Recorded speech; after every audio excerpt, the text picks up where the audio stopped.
Welcome to the Two Chicks Homestead Podcast. We are the Two Chicks. Yay! I'm Nate. And I'm Erin, and we talk about homesteading and living on a small piece of land. All right, everyone, welcome to episode 11. This week, we're going to talk about all of the gardens that we've had at this house. Yep, gardening and seeds. Yep. Two of my favorite things to do. My girls always ask me when we're outside, what is your favorite thing to do outside? And you can't say gardening. That's always one I want to be doing. Yeah, I love weeding. So we'll start with gardening. Yep. So we've got 3 gardens Correct. out in the back. And the first one was kind of it just kind of happened. Yep. When we were building our first The chicken kit, coop. the kit chicken coop, you built a frame for it to sit in. Right, because we're going to bolt it down to that frame. And, Right. Just to kind of have a little bit more security. And then when we Right. scrapped that idea, you just plopped the frame out in the yard, and I said, hey, I'll use this as the garden this year. And you were like, all right. Yep. I had already bolted everything together. I'd screwed a whole bunch of Yep. 4x4s together, and I think it was inside was 2x5, 2.5x5. Yeah, I mean, it's pretty small, but it was one of those things where, we had just moved in, the November before, and it was like, well, let's just do this and go from there. So we had tomatoes and A couple peppers beans. and beans the first year. Yep. And now it is the garlic garden. Yep. Garlic, and I think we did pumpkins in there once that didn't really work out. I don't think I did. Or no, you did the pumpkins over by the fence line. Yes. Yeah, that one was just Yeah. kind of I have pumpkin seeds, I'll just throw them over here. Yep. So it's been a few things in there. I think you did pole beans in there, or not pole beans, the bush beans one year, and then you did the garlic, and then we do carrots in there. Yeah, I think I do carrots in between the garlic now. But it's kind of just one of those things where it's kind of in the middle of nowhere in the yard. Yeah, I got to mow around it all the time. And that's just where it sits. So I can't tell you how many times I've hit those 4x4s with the deck of the mower trying to get around it. yeah, I know the kids like to use the wood as balance beams, which we just had a garlic casualty not that long ago because of that. But that's all right. It'll live. Yeah. So will the kids. Yep. So yeah, we started out with that. And then we made a real garden. Yep. Out in back. Yep, so that was spring of 2020 we started that one. Right.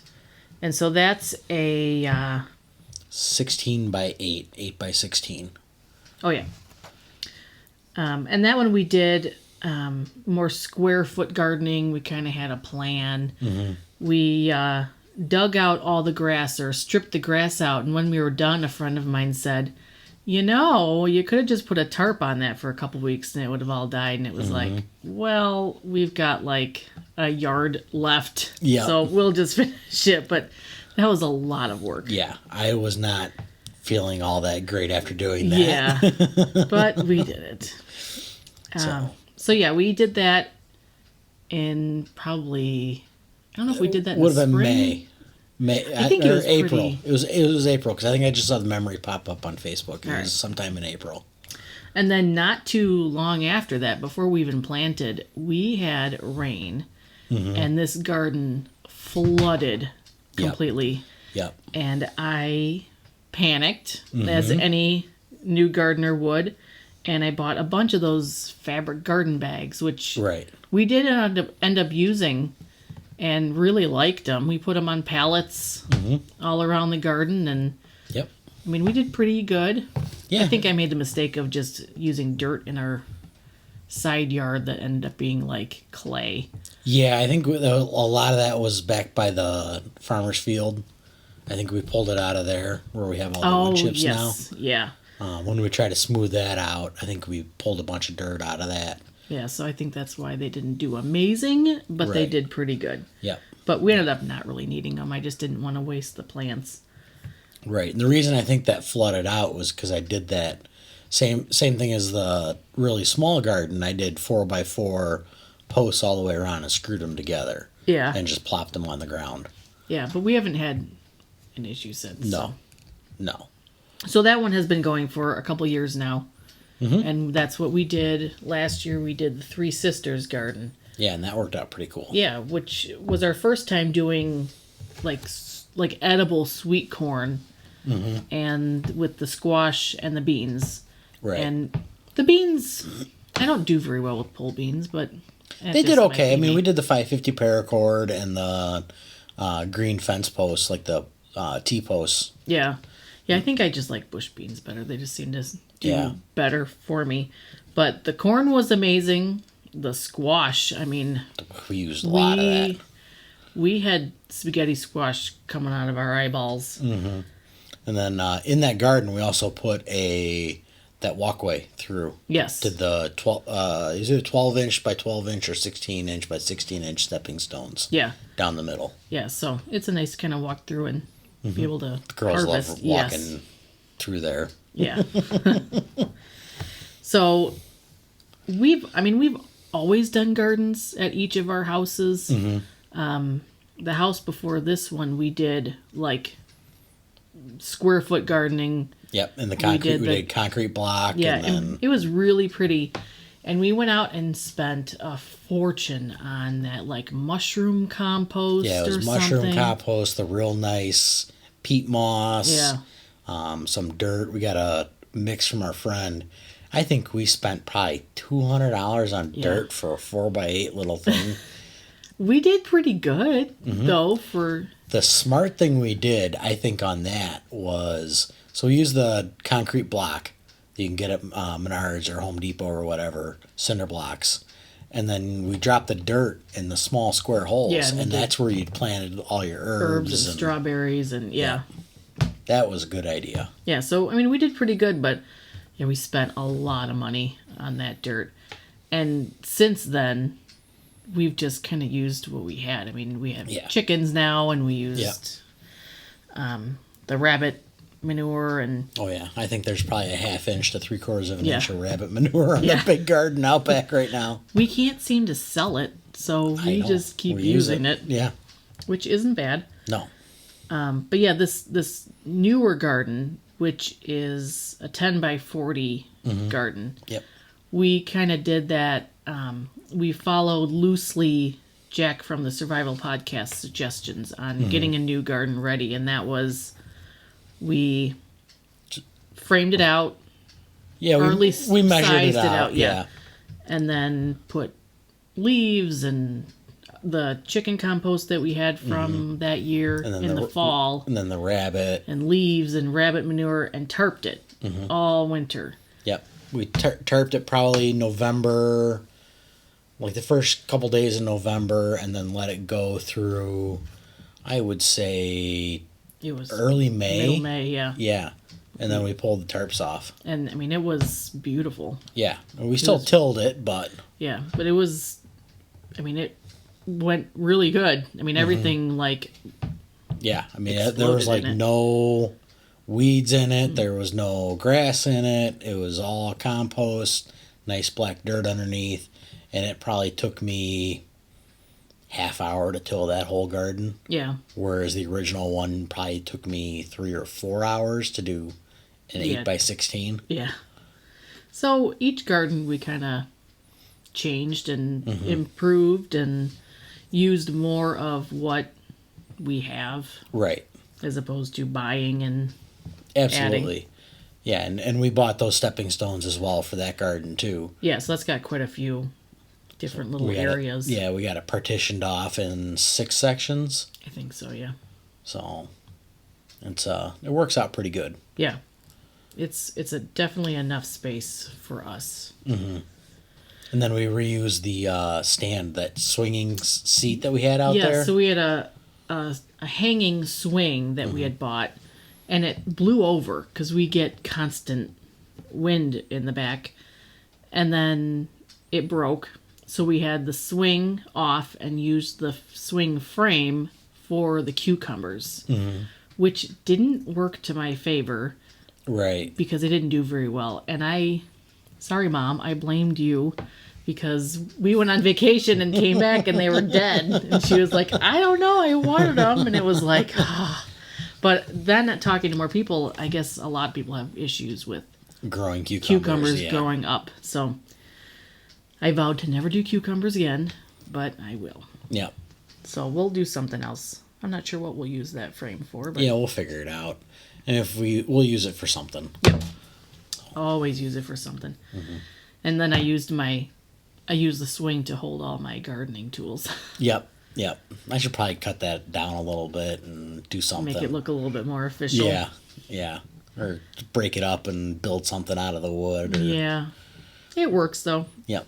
There's no more death traps all over the yard with my tools just everywhere. And that swing was pretty sketchy when we bought it to start with. Yeah. That's right. We had a new house and we wanted a swing. So. Yep. But yeah, so we're not doing anything crazy. We're not building any new gardens this year. Nope. So it's kind of nice to have everything all set. We would like to figure out a watering solution, though. That's one thing you and I have been kind of talking about. Yeah, we've got one of those IBC totes, which is intermediate beverage container or something, or bulk like, container. Yeah. It's like the 300-gallon square things. Yeah. So we actually have two of those here, but one of them is currently hooked up. Yeah, and so that's what our rain barrel is.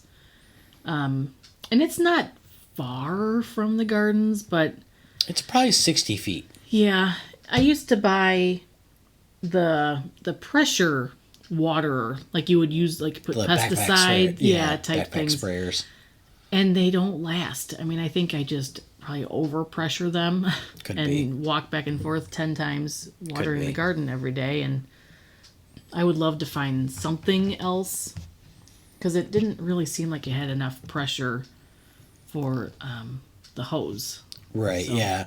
And I think because of the hose was up off the ground, 3-4 feet, that might be an issue. But I'm wondering if I could figure something out, plumb something in to drip out, run through the garden and just do irrigation or drip or something. Yeah. So if anybody has an idea on that, shoot us an email. I'd love to hear something. How do you water your garden that's not just a rain or a watering can type thing? Right. Larger garden, knowing that we have the ability to use 275-gallon IBC totes, but we can't have the totes out there by the garden because it's 60 feet away from the gutter. Right. Yeah, we have to have some catchment system. Right. Going on. So if anybody has an idea, shoot us an email at info@twochickshomestead.com or catch us on social media and we'll talk about it. Yeah. See what we can come up with.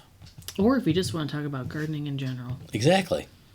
So we know that this time of year, everyone has probably already or is about to start seeds. Mm-hmm. I know people north of us are itching. Yeah, it's probably getting close. I think Amy from A Farmer's Kind of Life, who's in Minnesota, said that they plant in June. Yeah. Like the middle of June.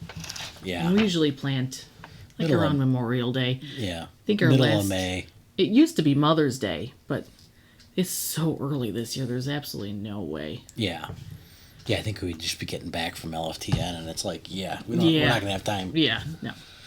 We need a weekend to clean up the garden from last year.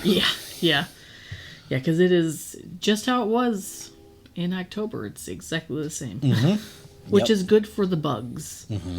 So I don't feel so bad. I'm just helping the bugs. Yep. So we start our vegetables from seeds. And I've really, up until this season, I've always just kind of had them in those little seed starter boxes, just in a south window. It really wasn't until I really started listening to podcasts and talking to people that it was like, I never even knew a heating mat was like a thing, and grow lights, and it was like, oh my gosh, I've been doing it wrong this whole time. But I wasn't, because it worked. We had gardens. Yep. So it's really easy to get caught up in doing it right. But if it's working, you're doing it right. Yeah, absolutely. I mean, don't go out and buy, a bunch of stuff if it's already doing what you want it to do.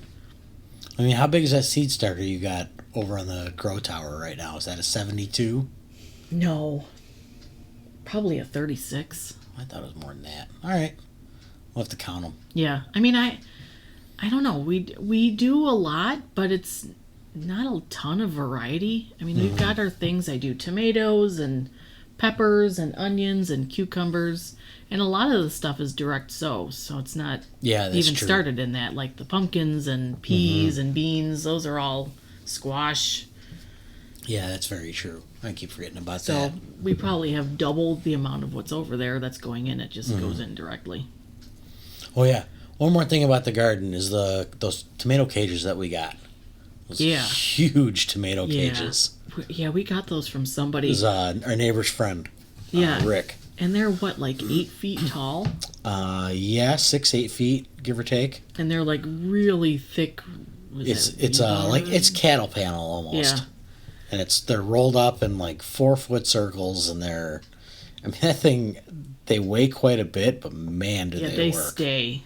They don't fall over. Because we actually had the sunflowers growing through them last year. My like 12 feet tall sunflowers. Yeah. Growing through those last year, which I'll have to redo that system. Yep. But we got some 60, 70, 80 mile an hour winds out back with those sunflowers. And we tied everything up that one night. Yeah, I remember.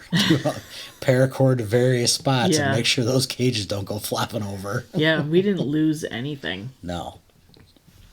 If anything, the corn took the hit. And that was the gem corn that we did next door in the neighbor's garden. Yeah, and really then, I know we had quite a bit of the sweet corn that dropped down. Okay, yeah. We probably lost more of that than the gem corn. Yeah, but I know we're able to go out there and just kind of stand it up, too. Yeah. Yeah, corn, grows, for as tall Real as it shallow, is, it's really high up. Mm-hmm. But yeah, going back to seeds, I wasn't going crazy this year. I really wanted to focus on the stuff that I know we eat, as opposed to being tempted by the amazing Baker Creek catalog. Mm-hmm. It's always fun to look at, but I don't know. I don't need a million different kinds of variety this year. This is just every year is different, because it's some years it's I'm going to grow all this stuff and it's just going to be fun. Mm-hmm. Where this year just kind of feels okay, I really need to focus on what we use so that I can actually use it. Right. And have it here, as opposed to, it'd be cool to eat a whatever. Mm-hmm. And let's try it type thing. Yeah. I mean, we have, for our size lot, we have a huge garden. Yeah. Overall, it is 10 by 60. Yeah. I mean, that is nuts. And it would probably be bigger if it wasn't for the black walnut. Yeah. So we got to watch for that canopy. Yep. And our garden spans the entire southern fence line of our yard.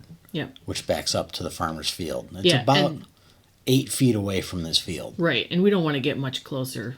Right. Because we don't want complete spray off coming on it. Not that I notice that they spray a ton, but still. I mean, they've got to be using something. He does. I mean, there's no planes flying over, and it's more he sprays early, and he's been pretty good about not doing it when it's windy. Yeah. Unlike some people. I mean, we've heard people who have gotten their entire gardens killed. Yeah. Yeah, from the wind taking it over to theirs. Yeah, I do remember that. Mm-hmm. So yeah, we're pretty lucky. So yeah, this year, we're really focusing on following Nicole from Living Free in Tennessee's mantra of store what you eat and eat what you store, instead of having, a bunch of stuff that looks really pretty, but I don't know. Right. Yeah, I mean, the only reason we would need different varieties is if we're having trouble with that variety growing here. Right. So we're just we have stuff that we know grows here, so we just need to stick with that stuff. And if we have issues, like if we have issues with these cucumbers this year, then maybe we need to look at a different variety of cucumbers. Right. That grow in our area. Right. Which last year I found somebody recommended a seed company, and it was like, okay, I'll try them. Mm-hmm. A lot of people seem to like them. And I started the seeds, and it's like almost nothing germinated. And I started like panicking. I rebought everything that I needed from Baker Creek and got it going. It was awful. I was so stressed out. And I reached out to the company, and they refunded pretty much all the money from everything that didn't germinate. But now it's like, I don't want to stray. Right.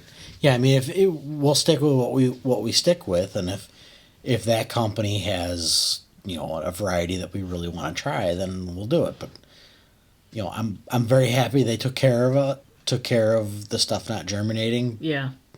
Yeah, and I'm not going to bash them on here, but I will tell people, what it is if they, really want to know. And not everybody would probably have that experience. I mean, I'm sure people have fine experiences with them, but... Absolutely. Everybody has to try their own stuff, and what works for them works for them. Right. Another thing I was doing this year is when we pulled out the hydroponics, the orange hat tomatoes that we had in there, I tried saving seeds. I'd never done that before, and I was so intimidated by it, and it was super easy. So that was really successful. So now I'll be ready, because I've got quite a few variety that I want to save that I know I'm running low on. So right. Now we should take one of those orange hats that you grew, that you saved, and plant it in the hydroponic system. Yeah, see if it grows again. See if we can grow it back. Yeah. I don't know if they need to sit for a year. Yeah, we might have to look that up. I don't know. Because that would be really interesting to see if we could take a seed out of that. Because the orange hat tomatoes, those seeds are expensive, and you don't get much. It was the crazy berry cherry that... The yellow ones, that was the really expensive ones. And I know my mom had some, and she loved them. And I said, I don't have many seeds, and they were really expensive. But so I wanted to try one that I knew I had a lot of before I tried those, and make sure that I knew what I was doing. Yeah. So now I'll be ready. I'll be interested. We'll have to look that up and try it out in the hydroponic system, since those three plants going. Yeah. And those things grew a ton of tomatoes in that thing. Yeah. So I got to look that up, because they're just kind of sitting over there drying, so I don't know how long they need to sit. Like I said, every year it feels different with the garden. And like some years are really light and airy and fun. This year, I don't know about anybody else, but it's kind of like one of those years where it's like, it almost feels like survival mode. Mm-hmm. And that might be getting a little ahead of the game, but it's like, I don't know, just really anxious about getting it. I think last year was okay, we're done playing games with gardening, and we're actually going to give it a go. Yeah, I mean, I feel like we've always been serious about it. Right. But I think last year was the start of like, okay, we need to get our act together and get this stuff figured out. I mean, we've had gardens. We even had gardens at the HOA. Yeah. You hit them back in the bushes. Yeah, behind the bushes, in the back. Yeah. Yep. Tomatoes, and those grew pretty good. And then the second house, we had the square foot garden, and we followed the square foot. Then it worked out pretty good. Yeah. And we've done really good here, and it's nice to see the progress each year as how big we get, how well everything does. I mean, we're just direct planting into soil, and we're backed up to 400 acres of cornfields. Yeah. So, I mean, the fact that our dirt is this good in our backyard. Yeah, we have not added like any real store-bought product. No. It's all been, compost from our animals and from our property. Right. I mean, I know the guy's out back spraying Roundup, but he's, seems to be doing pretty good. Yeah, and it's like Amy again from A Farmish Kind of Life. Someone asked her, "Oh, do you do organic gardening?" And she has the same issue. Mm-hmm. It's impossible for us because the farmland is right there. Mm-hmm. I mean, we pretty much choose to do a lot of stuff naturally. We really don't use a lot of chemicals, especially in the back. We don't want to because that's what we feed the animals. Like, right, the girls know in the backyard they can pick the weeds and there's no spray on it. Right, they'll pick all the dandelion leaves and give them to the rabbits. Yeah. I purposely don't mow some parts of the yard, so you guys can just go grab big handfuls and give them to the chickens. Right, because the more of that they eat, the less of the food they eat. Yep, exactly. So.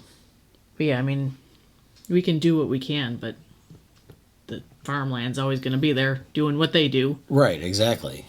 We can't get around it, and we'll just make do with what we have. It's better than nothing. Yeah. We're not spending thousands of dollars at the grocery store going to buy these veggies that we're growing for pennies on the dollar. Right. Yeah, and we're going to continue growing the greens like the lettuce, and I've got some spinach over there. We'll do that in the hydroponics this year. Yeah, we should get some kale going for the rabbits. I did kale outside last year, and it exploded. I wasn't going to do that in here. It's if it's going to the rabbits. Yeah, there can be bugs on there. Yeah. I do have. Cool. We'll do that in the back again because we use that a lot. I know they like the kale. Mm-hmm. Everybody likes the kale, except me. That stuff's weird. It's really good in smoothies. True, but when you pile on all the strawberries and blueberries and bananas, you don't really taste the kale. Well, that's what I mean. Exactly. Yeah, it's one of those things that it's just kind of there. Yep. But if you're hungry enough, you'll eat some kale. Mm-hmm. True. If we get to that point, we got real problems. When you know that Nate is eating kale, it's time to worry. So on that note, next week, our podcast is probably going to come out a day early. Is it next? Yeah, it will be. Yeah. It will be. We will be leaving Wednesday morning. Yep, at 1 a.m. Yep, to head down to Tennessee for the Self-Reliance Festival. No. Living Free in Tennessee. Yep. Spring workshop with Nicole Sauce. So we will be putting the podcast out a night earlier. Yes. Tuesday night. Yep. Unless I can get it to auto-published too on the selected day. Well, we'll see. Just see. keep a lookout. It might be a day earlier. Yeah. It might not be. Because we will be on the road. Mm-hmm. At 1 a.m. Yep.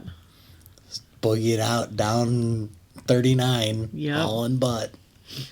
Just the two of us. I know. It's going to be fun.